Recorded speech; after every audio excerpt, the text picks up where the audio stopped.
তৃণমূলের যে সমস্ত নেতা-নেত্রী সামনের সারিতে দাঁড়িয়ে বিস্ফোরক মন্তব্য করেন, বেফাঁস মন্তব্য করেন, সেই তালিকায় প্রথমেই রয়েছেন শ্রীরামপুরের তৃণমূল সাংসদ তথা আইনজীবী কল্যাণ বন্দ্যোপাধ্যায়। তিনি মাঝে মাঝে নানান রকমের বেফাঁস মন্তব্য করে বসেন, যাকে ঘিরে কম বিতর্ক হয় না।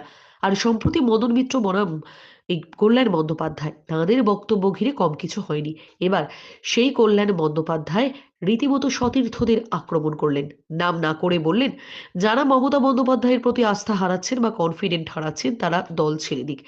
এত বড় বড় কথা মানায় না। মমতা বন্দ্যোপাধ্যায়ের ছবি বাদ দিয়ে ভোটে দাঁড়াক, তারপরে দেখব। তিনি এও বলেন, যারা বড় বড় কথা বলছেন তাদের মধ্যে কেউ রোজ ভ্যালি, কেউ সারদায় অভিযুক্ত, কেউ কেউ এখনো পর্যন্ত জেলে রয়েছেন। তৃণমূল কংগ্রেসের জার্সি পরে কেউ জেলে থাকবে, সেটা কি ভালো দেখায়? আর এই বক্তব্যের পর রীতিমতো শোরগোল তৈরি হয়েছে রাজনৈতিক মহলে। এমনকি বিতর্কের ঝড় উঠেছে। তবে হঠাৎ তিনি কাদেরকে এমন বললেন?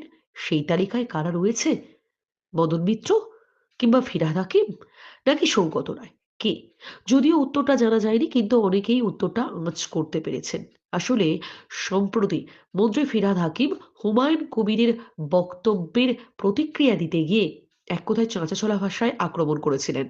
ফিরহাদ হাকিম বলেছিলেন যে মুখ্যমন্ত্রী মমতা বন্দ্যোপাধ্যায়ের ছবি সরিয়ে ভোটে নামুক। কারণ হুমায়ুন কবির তিনি বলেছিলেন একজন পূর্ণ পুলিশ মন্ত্রী দরকার, এবং অভিষেক বন্দ্যোপাধ্যায়ের নামই তিনি জানিয়েছেন। আর এরপরে কার্যত হুমায়ুন কবিরকে নাম না করে আক্রমণ করেছেন ফিরহাদ হাকিম। তিনি বলেছেন, ভোটে নামতে হলে মুখ্যমন্ত্রীর ছবি বাদ দিয়ে দেখাক। যদি তিনি অভিষেক বন্দ্যোপাধ্যায়ের প্রসঙ্গে কিছুই বলেননি, কারণ অভিষেক বন্দ্যোপাধ্যায় তার কাছে সন্তান, তাই অভিষেক বন্দ্যোপাধ্যায় যখন প্রসঙ্গ আসবে তখন তিনি বলবেন বলে জানিয়েছিলেন। কিন্তু এই কল্যাণ বন্দ্যোপাধ্যায়ের বক্তব্যকে ঘিরে রীতিমতো সোশ্যাল মিডিয়ায় ঝড় উঠেছে।